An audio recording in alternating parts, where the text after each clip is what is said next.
추석이 다가오는 가운데 영광 굴비업계의 속앓이가 깊어지고 있습니다. 불황의 수요가 크게 줄었지만 원재료값 상승과 김영란법 여파 등으로 삼중고를 호소하고 있습니다.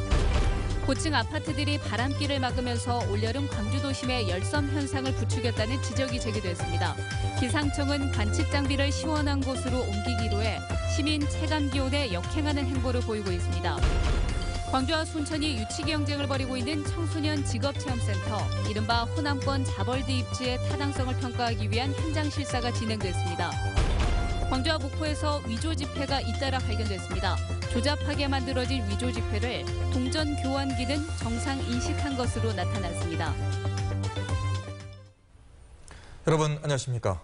추석 명절을 앞둔 영광 굴비 업체들이 경기 불황 속에 판매 부진으로 울상을 짓고 있습니다. 김영란법 시행을 앞두고 포장을 간소화하는 등 대책을 준비하고 있지만 굴비 산업을 살리기엔 역부족이란 지적이 나오고 있습니다. 이계상 기자입니다.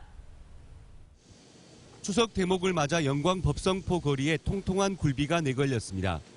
해풍에 말리는 작업이 진행되고 있는데 손님의 발길은 한산하기만 합니다. 명절을 앞둔 이맘때면 10상자 이상씩 단체 주문하는 경우가 많았지만 올해는 이런 손님을 만나기가 힘든 상황입니다. 상인들도 마진도 없어질 뿐더러 소비자들도 또 비싸게 구입할 수밖에 없고 지금 현재 이런 실정이 있으므로 우리 상인들이 상당히 힘듭니다. 영광 굴비업체 연간 매출액 현황을 보면 재작년 3,500억 원에서 작년에 15%가량인 500억 원이 줄었고 올해는 이보다 훨씬 감소할 것으로 예상됩니다. 굴비 원재료인 참조기 값은 최근 2, 3년 사이 2배 넘게 올랐는데 매출은 오히려 줄어 이중고를 겪고 있습니다.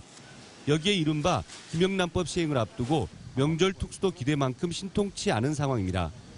굴비 10마리 대신 5마리만 넣는 소포장을 하거나 큰 굴비 한두 마리에 젓갈을 함께 포장하는 등의 아이디어를 짜내고 있지만 선뜻 결정을 내리지 못하고 있습니다. 냉동창고 이런 거에서 보관료를 저렴하게 해서 영세상인들이 좀 혜택을 많이 봤으면 하기 때문에 그 냉동창고 같은 것도 필요하다고 보거든요. 이런 가운데 굴비 매출 상위 5위권의 업체 2곳이 사실상 폐업을 앞둔 것으로 알려졌습니다. 영광 굴비 상인들은 이번 위기를 슬기롭게 헤쳐나가지 못한다면 굴비 산업 자체가 흔들릴 것이라고 우려하고 있습니다. MBC 뉴스 이계상입니다. 기록적인 폭염이 기승을 부렸던 올여름 광주 도심의 열섬화를 우려하는 목소리가 높았습니다. 무등산과 광주천 주변의 고층 건물들이 바람길을 막으면서 열섬 현상을 부추겼다는 지적이 제기됐습니다. 김철원 기자입니다. 유난히 더웠던 올여름, 열대야 때문에 잠들기 힘들었던 날도 많았습니다. 광주 시민을 상대로 한 설문조사에서 응답자의 10명 중 9명 이상이 수면방해 경험이 있었고 절반에 가까운 시민들이 그런 날이 많았다고 답했습니다. 광주의 열섬화 현상에 대한 질문에서도 응답자의 84%가 광주의 열섬화 현상이 심각하다는 데 동의했습니다. 광주 인근에는 땅도 많은데 너무 과밀화되고 있어가지고 그 안에서 쓰여지고 있는 인공에너지가 대단히 많고 제자리 걸음인 녹지 확보율과 무분별한 도시 개발은 광주의 열섬 현상을 더욱 부추기고 있습니다. 광주는 무등산과 광주천에서 만들어진 차가운 기운이 도심으로 퍼지는 구조지만 광주 천변에 조성된 고층 아파트 단지와 산자락에 조성된 건축물들이 차가운 바람의 흐름을 막아 더 덥다는 겁니다. 여기에 건물의 층수를 높여서 지을 수 있도록 해주는 이른바 종상향이 도심 곳곳에서 무분별하게 이루어진 것도 열섬 현상을 가속화하는 주범으로 꼽히고 있습니다. 중해공원 주변의 매곡산이라든지 제석산이라든지 우남산 주변이라든지 이런 지역들이 정상향이 되거나 고층 아파트가 되거나 하면서 결국은 바람길을 막거나 이제 도심에서 열이 빠져나가지 못하도록 하거나. 광주시는 지금부터라도 열섬 현상을 완화하기 위한 대책을 마련해 도시계획에 반영하겠다는 입장입니다. 하지만 효과가 긴 시간에 걸쳐 천천히 나타나는 열섬 완화 정책이 바로 눈앞에 있는 이익을 추구하는 건설사들의 욕심을 극복해낼 수 있을지는 미지수입니다. MBC 뉴스 김철원입니다. 이렇게 도심 열섬 현상이 심해지면서 기상청의 관측 자료가 시민들의 체감 기온을 반영하지 못한다는 지적들이 나오고 있습니다. 그런데 기상청은 자꾸만 이 관측 장비를 시원한 곳으로 옮기고 있습니다. 김인정 기자입니다. 광주 풍암동에 있는 자동 기상 관측 장비. AWS가 오늘 측정한 최고 기온은 28.2도입니다. 광주의 다른 지점에 있는 장비로 측정한 온도 가운데 가장 높고 기상청 공식 온도보다도 0.6도 높습니다. 1년 평균을 봐도 다른 곳보다 높습니다. 기상 관측 장비 바로 뒤 실외기에서 저렇게 바람이 계속해서 나오고 있는 모습을 보실 수가 있을 텐데요. 장비 바로 옆으로 건물이 둘러싸듯이 지어지면서 영향을 받고 있다는 게 기상청 설명입니다. 일단 주변 건물은 그 롯데마트에서 이렇게 실외기에서 나오는 그런 열기와 그다음에 또 나무들로 인해서 바람이 통하는 게 좀 바람길이 막힌 현상이 있어가지고 다른 지역보다 좀 기온값이 좀 높게 나타나고 있습니다. 기상청은 올가을 4천만 원을 들여 풍암동 AWS를 근처 공원으로 옮기기로 했습니다. 건물이나 나무가 없고 자연 잔디만 깔린 탁 트인 곳으로 하라는 국제 권고 기준에 맞추겠다는 겁니다. 그러나 이런 장소에서 측정할 경우 시민이 체감하는 기온과는 더욱 멀어집니다. 실제 시민들이 체감하고 또 광주를 정말로 대표하는 실제 온도가 측정되는 곳으로 그런 입지를 결정을 해야 됩니다. 그렇지 않았을 때는 이에 대한 대응이나 어떤 준비가 취약해질 수가 있기 때문에 AWS로 측정하는 온도는 그나마 보조 자료지만 지역의 대표 기온을 측정하는 관측소 위치를 옮긴 경우도 있습니다.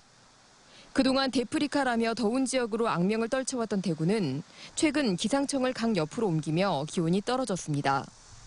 올해 폭염이 기승을 부렸는데도 기록상으로는 예전보다 기온이 낮게 나왔는데 실제로 신기상청에서 잰 온도는 구기상청보다 평균 1도가량 낮습니다. 신암동에 비해서 회목동이 약간 낮은 값을 나타냅니다만은 전체적인 기후 변화 값에는 영향을 미치지 못하고 그동안 더위를 물리치려고 대구가 녹지 조성 등 많은 노력을 했지만 관측 장소 이전으로 인한 착시 효과가 전부 정책의 성과처럼 비춰질 우려도 있습니다. 국제 기준에 맞춘다며 더위를 피해 관측 지점으로 옮기는 피난청이 발표하는 자료가 시민들이 체감하는 더위와 갈수록 멀어지는 것이 아니냐는 지적입니다. MBC 뉴스 김인정입니다. 다음 소식입니다. 청소년 직업체험센터, 즉 호남권 자벌들을 서로 유치하겠다며 광주와 순천이 치열한 경쟁을 하고 있죠. 두 지역 입지의 장단점을 살펴보기 위해 정부 실사단이 오늘 광주와 순천을 차례로 방문했습니다. 최종 입지는 오는 9일 결정됩니다. 정경욱 기자입니다. 호남권 자벌드 입지 선정을 위한 고용노동부 실사단이 광주를 찾았습니다. 예정지인 오치동 자연과학고 부지에서 지역 학생들의 접근성과 안정적인 이용객 확보 방안 등에 대해 현장 실사를 벌인 겁니다. 실사단은 오후에는 또 다른 유치 경쟁 도시인 순천을 찾아 건립 당위성 등에 대한 설명을 들었습니다. 그렇지만 광주, 순천 두 도시의 뜨거운 유치 경쟁을 의식해 언론 노출을 경계하는 것은 물론 발표 시간과 항목 등을 엄격히 제한했습니다. 이번 호남권 자벌드 유치전은 지리적 입지 조건과 안정적인 운영 재원 마련 여부가 최대 관건이 될 전망입니다. 남부 지역을 대표하는 직업체험시설인 만큼 최대한 많은 학생들에게 직업체험 기회를 제공할 수 있어야 하는 데다 시설 완공에 필요한 국비 지원 이외에 별도의 예산을 지원받을 수 없기 때문입니다. 그러나 두 지역구 의원들이 총선 공약으로 내세운 자벌드 유치에 총력을 쏟고 있는 것으로 알려져 정치 논리가 개입될 개연성도 배제할 수 없습니다. 지역 시민단체들이 학생들의 접근성과 효율적 운영 등 명확한 선정 기준에 따라 결정돼야 한다고 강조하는 것도 이 때문입니다. 광주 전남 24만여 초중고교 학생들의 직업 체험에 요람이 될 호남권 자벌들은 서면 평가 등을 거쳐 오는 9일 최종 입지가 결정될 전망입니다. MBC 뉴스 정용욱입니다. 미래 전망이 밝고 학교 측의 든든한 지원도 받는 지역대학의 특성화 학과를 소개하는 기획보도. 오늘은 취업 창업 중심 대학을 표방하고 있는 광주대학교입니다. 한신고 기자입니다. 미래 4차 산업과 혁신도시 공기업에 맞춰서 학과 개편을 단행한 게 광주대학교의 내년 수시 모집의 특징입니다. 지역경제 요구와 수요에 맞춰서 학부나 과를 신설하거나 개편해서 맞춤형 인재 양성에 주력하겠다는 뜻에서입니다. 전기공학부와 융합소프트웨어 학과 등은 현장에서 요구하는 실무 능력 중심의 교육과정으로 꾸며지고 기업 인턴 등 고용 연계 프로그램이 강화됩니다. 직접 회로를 짜고 실험할 수 있는 그런 거를 경험해 보니까 이론이면 이론, 뭐 실습이면 실습, 이제 나중에 저희가 졸업하고 취업할 수 있는 여건에서 굉장히 도움이 많이 될 것 같습니다. 자동차 100만 대 생산 기지와 전장 산업 유치 등 광주 산업 지형 변화에 맞춰서 IT 자동차학과와 기계금융공학부도 신설됩니다. 친환경과 IT가 융합된 미래 자동차 산업의 핵심 인재는 물론 역량을 갖춘 뿌리 산업의 기술 인력을 지원해서 취업과 창업으로 이어간다는 구상입니다. 특성화를 통해서 대학 경쟁력과 학생 취업이란 두 마리 토끼를 잡겠다는 겁니다. 바로 현장에 투입이 돼서 활약할 수 있는 실무와 이론이 겸비된 그러한 융복합 미래 스마트한 리더 양성을 목적으로 하고 있습니다. 재학생 평균 장학금이 호남권 1위를 기록하고 있는 광주대는 취업 창업 중심 대학을 모토로 이번 수시 모집에서 전체 정원의 92%인 1,526명을 뽑습니다. MBC 뉴스 한신구입니다. 광주와 목포에서 잇따라 위조 지폐가 발견돼 경찰이 수사에 나섰습니다. 위조 지폐는 한눈에 눈치챌 수 있을 만큼 허술하게 만들어졌지만 동전 교환기는 일부를 구별하지 못한 것으로 보입니다. 신광하 기자입니다. 자정이 넘은 시각 목포의 한 셀프 세차장. 큰 가방을 든 남성이 차량을 바깥에 세워두고 걸어오더니 동전 교환기 앞에서 한참을 머무릅니다. 날이 밝은 뒤 동전 교환기 안에서는 5,000원권 위조 지폐 11장이 발견됐습니다. 그냥 누가 봐도 그냥 복사본이라는 것이 태가 나요. 그래서 그냥 일단 신고하게 됐죠. 한 장이면 너희들 장난이라고 생각했는데 한 10장 정도가 이상 있더라고요. 그래서 같은 날 오전 광주의 셀프 세차장 두 곳에서도 5,000원권 위조 지폐 26장이 발견됐습니다. 세 곳에서 발견된 위패들의 일련 번호가 모두 같아서 경찰은 동일범이 하루 사이 목포에서 광주로 이동해 범행한 것으로 보고 있습니다. 위패들은 컬러 복사기로 위조된 것으로 색상과 재질이 조잡하지만 동전 교환기는 몇 차례 정상 지폐로 인식한 것으로 나타났습니다. CCTV상 차량 번호가 잘 나타나고 있지 않기 때문에 공조 수사해서 경찰은 차량을 이용해 이동한 점 등을 토대로 2명 이상이 범행한 것으로 보고 이들의 행적을 쫓고 있습니다. MBC 뉴스 신광하입니다.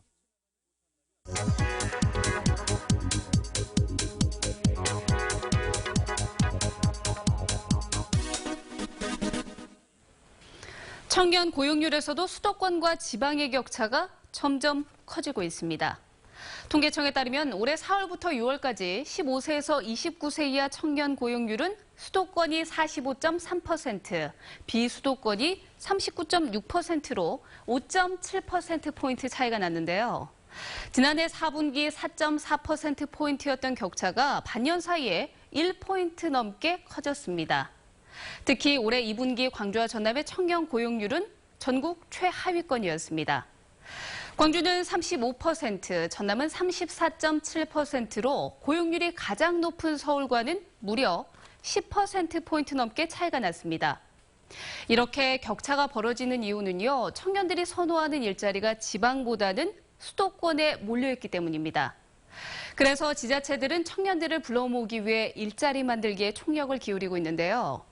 제조업 중심의 일자리 창출에서 한 걸음 더 나아가서 청년들이 원하는 일과 사회적 역할에 눈높이를 맞추는 새로운 정책 개발이 필요해 보입니다. 카드뉴스였습니다. LH가 광주 전남에 공급한 영구 임대 아파트의 사회복지관이 성면 위험에 노출돼 있습니다. 국민의당 최경환 의원에 따르면 광주 전남 11곳에 있는 LH 영구 임대 아파트에서 사회복지관의 성면시설 면적은 11,000여 제곱미터에 이르지만 성면이 교체된 곳은 한 곳도 없었습니다. 최 의원은 사회복지관을 주로 이용하는 노인과 어린이들이 1급 발암물질에 노출될 위험이 높은 만큼 즉각 해체 방안을 강구해야 한다고 지적했습니다. 한국자산관리공사 광주전남 지역본부가 광주시와 전라남도, 제주도 등 50여 명의 세정공무원을 초청해 압류재산 공매를 위한 합동간담회를 가졌습니다. 이 자리에서 참석자들은 지방세 수입 증대 방안과 효율적 체납 징수 업무 등 다양한 협력 방안을 모색했습니다. 올 들어 지난달까지 광주 전남의 공매 의뢰 건수는 40% 이상 증가했습니다. 반면에 압류재산 매각 건수는 10%가 줄었습니다. 민주노총이 건설기계 체불 임대료 해결을 촉구하고 나섰습니다.